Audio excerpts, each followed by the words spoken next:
Assalamualaikum warahmatullahi wabarakatuh. Perkenalkan, nama saya Laili Khalilahul Ajiza dari kelas MM4702 dengan NIM 1040123002110. Di sini saya akan menjelaskan salah satu materi dalam mata kuliah agama Islam yang berjudul Sumber-sumber Hukum Islam. Sumber-sumber Hukum Islam. Pertama-tama di sini saya akan menjelaskan latar belakang dari materi yang saya ambil. Sumber hukum dalam agama Islam yang paling utama dan pokok dalam menetapkan hukum dan memecah masalah dalam mencari suatu jawaban adalah Al-Quran dan Al-Hadis. Sebagai sumber paling utama dalam Islam, Al-Quran merupakan sumber pokok dalam berbagai hukum Islam. Al-Quran sebagai sumber hukum Islam, isinya merupakan susunan hukum yang sudah lengkap. Selain itu juga Al-Quran memberikan tuntunan bagi manusia mengenai apa-apa yang seharusnya ia perbuat dan ia tinggalkan dalam kehidupan kesehariannya. Sedangkan Al-Hadis merupakan sumber hukum yang kedua setelah Al-Quran. Di samping sebagai sumber ajaran Islam yang secara langsung terkait dengan keharusan mentaati Rasulullah Shallallahu Alaihi Wasallam, juga karena fungsinya sebagai penjelas atau dalam bahasa disebut bayan bagi ungkapan-ungkapan Al-Quran, mujmal, mutlak, am, dan sebagainya. Yang pertama yaitu Al-Quran sebagai sumber hukum Islam. Pengertian Al-Quran sendiri yaitu secara bahasa atau etimologi Al-Quran merupakan bentuk masdar atau kata benda dari kata kerja qoro'a yang bermakna membaca atau bacaan. Sedangkan pengertian menurut istilah yaitu Al-Quran adalah kitab Allah yang diturunkan kepada utusan Allah Muhammad Shallallahu Alaihi Wasallam yang termaktub dalam mushaf dan disampaikannya kepada kita secara mutawatir tanpa ada keraguan. Yang selanjutnya yaitu kedudukan Al-Quran sebagai sumber hukum Islam. Sebagai sumber hukum Islam, Al-Quran memiliki kedudukan yang sangat tinggi. Al-Quran merupakan sumber utama dan pertama sehingga semua persoalan harus merujuk dan berpedoman kepadanya. Hal ini sesuai dengan firman Allah Subhanahu wa taala dalam surat Al-Quran yaitu surat An-Nisa ayat 9, ayat 59. Selanjutnya yaitu kandungan hukum yang terdapat dalam Al-Quran. Kandungan hukum yang terdapat dalam Al-Quran dibagi menjadi beberapa bagian. Yang pertama yaitu akidah atau keimanan. Akidah atau keimanan adalah keyakinan yang tertancap kuat di dalam hati. Akidah terkait dengan keimanan terhadap hal-hal yang gaib yang terangkum dalam rukun iman atau arkanul iman. Yang selanjutnya yaitu syariat atau ibadah. Atau ibadah terbagi menjadi dua bagian yaitu mahdoh atau hukum yang mengatur tentang tata cara ibadah baik yang berhubungan langsung dengan al-khaliq atau pencipta. Sedangkan yang berhubungan dengan sesama makhluknya yang disebut dengan ibadah ghair mahdoh.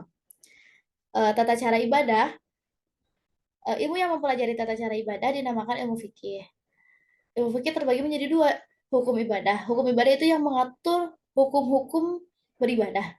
Contohnya, hukum mengerjakan sholat, haji, zakat, puasa, dan lain sebagainya. Yang kedua yaitu hukum muamalah. Hukum muamalah yaitu yang mengatur interaksi antara manusia dan sesamanya, seperti hukum tentang tata cara jual beli. Dalam Islam, hukum pidana, perdata, hukum warisan, pernikahan, politik, dan lain sebagainya. Selanjutnya yaitu hadis sebagai sumber hukum Islam. Jika yang tadi adalah Al-Quran sebagai sumber hukum Islam, yang sekarang yaitu hadis sebagai sumber hukum Islam. Pertama-tama pengertian hadis. Pengertian hadis secara bahasa, hadis berarti perkataan atau ucapan, sedangkan menurut istilah, hadis adalah segala perkataan, perbuatan, dan ketetapan atau takrir yang dilakukan oleh Nabi Muhammad SAW. Hadis terbagi Hadis dalam arti perkataan atau ucapan Rasulullah SAW terbagi menjadi tiga bagian. Yang pertama yaitu sanad. Sanad yaitu sekelompok orang yang menyampaikan hadis dari Rasulullah SAW sampai kepada kita sekarang ini. Yang kedua yaitu matan. Matan yaitu isi atau materi hadis yang disampaikan Rasulullah SAW. Yang ketiga itu rawi. Rawi yaitu orang yang meriwayatkan hadis. Jadi di dalam hadis itu tersusun dari tiga bagian. Yang pertama itu sanad. Tadi sanad itu biasa dimulai dengan an abi, Hurairah, an abi, atau yang lain-lainnya. Kalau matan itu setelah sanad, yaitu isi dari materi hadis tersebut. Yang selanjutnya yaitu rawi. Rawi itu adalah yang meriwayatkannya. Contohnya hadis riwayat Bukhari Muslim, dan lain sebagainya. Yang selanjutnya yaitu kedudukan hadis sebagai yang selanjutnya yaitu kedudukan hadis sebagai hukum Islam. Sebagai sumber hukum Islam, hadis berada satu tingkat di bawah Al-Quran. Artinya jika sebuah perkara hukumnya tidak terdapat di dalam Al-Quran, yang harus dijadikan sandaran berikutnya adalah hadis tersebut. Hal ini terdapat sebagaimana dalam firman Allah Subhanahu wa taala dalam Surat Al-Hasyr ayat 7. Yang selanjutnya yaitu fungsi hadis terhadap Al-Quran. Fungsi hadis terhadap Al-Quran terbagi menjadi 4 bagian. Yang pertama yaitu menjelaskan ayat-ayat Al-Quran yang masih bersifat umum. Contohnya adalah ayat Al-Quran yang memerintahkan tentang sholat. Perintah sholat dalam Al-Quran masih bersifat umum sehingga harus diperjelas dengan hadis-hadis Rasulullah SAW. Tentang sholat, baik tentang tata cara maupun jumlah bilangan rakaatnya. Untuk Yang selanjutnya yaitu fungsi hadis terhadap Al-Quran. Fungsi hadis terhadap Al-Quran dibagi menjadi beberapa bagian. Yang pertama yaitu menjelaskan ayat-ayat Al-Quran yang masih bersifat umum. Contohnya adalah ayat Al-Quran yang memerintahkan tentang sholat. Perintah sholat dalam Al-Quran masih bersifat umum. Jadi dijelaskan lagi oleh hadis-hadis. Baik tentang sholatnya atau tentang tata caranya maupun jumlah bilangan rakaatnya. Untuk menjelaskan perintah sholat tersebut, misalnya keluarlah sebuah hadis yang berbunyi, sholatlah kalian sebagaimana kalian melihat aku sholat. Hadis riwayat Bukhari. Yang selanjutnya yaitu memperkuat pernyataan yang ada dalam Al-Quran. Seperti dalam Al-Quran terdapat ayat yang menyatakan barang siapa di antara kalian melihat bulan, maka berpuasalah. Kemudian ayat tersebut diperjelas kembali dalam hadis yang berbunyi berpuasalah karena melihat bulan dan berbukalah karena melihatnya juga. Hadis riwayat Bukhari dan Muslim. Yang selanjutnya yaitu menerangkan maksud dan tujuan ayat yang ada dalam Al-Quran. Misalnya dalam surat At-Taubah ayat 34 dikatakan orang-orang yang menyimpan emas dan perak kemudian tidak membelanjakannya di jalan Allah Subhanahu wa taala. Gembirakanlah mereka dan dengan azab yang pedih. Ayat ini dijelaskan oleh hadis yang berbunyi Allah Subhanahu wa taala tidak mewajibkan zakat kecuali supaya menjadi baik harta-hartamu yang sudah dizakati. Hadis riwayat Bukhari. Hadis riwayat Baihaqi. Yang selanjutnya yaitu menetapkan hukum baru yang tidak terdapat dalam Al-Quran.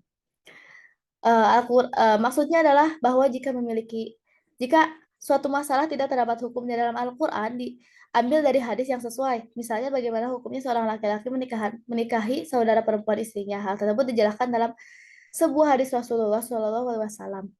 Yang artinya dari Abi Hurairah radhiyallahu anhu, Rasulullah SAW bersabda, dilarang seseorang mengumpulkan atau mengawini secara bersama seorang perempuan dengan saudara dari ayahnya serta seorang perempuan dengan saudara perempuan dari ibunya. Hadis riwayat Bukhari.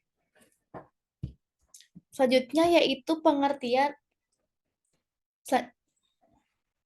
Selanjutnya yaitu ijtihad sebagai upaya memahami Al-Quran dan hadis. Jika tadi itu Al-Quran sebagai sumber hukum Islam, selanjutnya hadis sebagai sumber hukum Islam, yaitu yang sekarang yaitu ijtihad sebagai upaya memahami Al-Quran dan hadis. Pertama-tama pengertian ijtihad. Kata ijtihad berasal dari bahasa Arab ijtihada atau yajtahidu ijtihadan. Ya berarti mengarahkan segala kemampuan, bersungguh-sungguh mencurahkan tenaga atau bekerja secara optimal. Syarat-syarat ijtihad terbagi menjadi beberapa bagian. Karena ijtihad sangat bergantung syarat-syarat yang selanjutnya yaitu syarat-syarat berijtihad. Karena ijtihad sangat bergantung pada kecakapan dan keahlian para mujtahid, mungkinkan hasil ijtihad antara satu ulama dengan ulama lainnya berbeda hukum yang dihasilkannya. Syarat-syarat ijtihad terbagi menjadi beberapa bagian. Yang pertama yaitu memiliki pengetahuan yang luas dan mendalam. Yang kedua yaitu memiliki pemahaman mendalam tentang bahasa Arab, ilmu tafsir, usul fikih, dan tarikh atau sejarah. Yang ketiga yaitu memahami cara merumuskan hukum atau istinbat. Yang terakhir yaitu memiliki keluhuran akhlak mulia. Yang selanjutnya yaitu apa kedudukan ijtihad? Ijtihad memiliki kedudukan sebagai sumber hukum Islam setelah Al-Quran dan hadis. Ijtihad dilakukan jika suatu persoalan tidak ditemukan hukumnya dalam Al-Quran.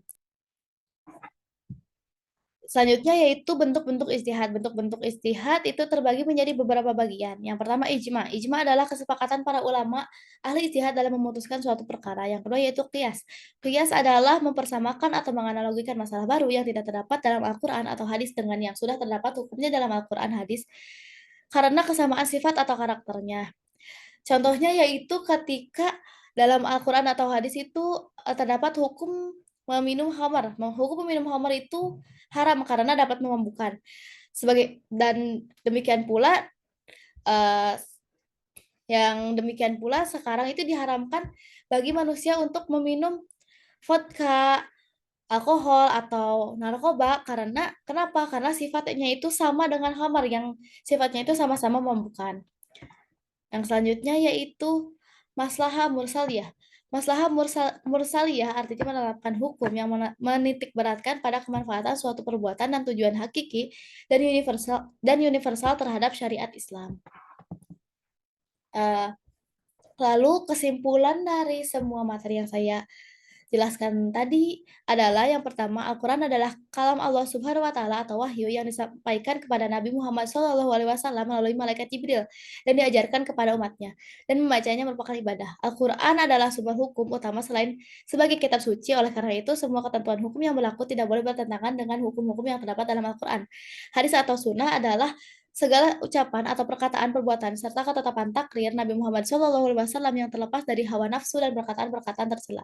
Hadis merupakan sumber hukum kedua setelah Al-Quran. Dengan demikian, hadis memiliki fungsi yang sangat penting dalam hukum Islam. Di antaranya, fungsi hadis yaitu untuk menegaskan ketentuan yang telah ada dalam Al-Quran, menjelaskan Al-Quran, bayan atau tafsir, dan menjelaskan ayat Al-Quran yang bersifat umum atau bayan taksis.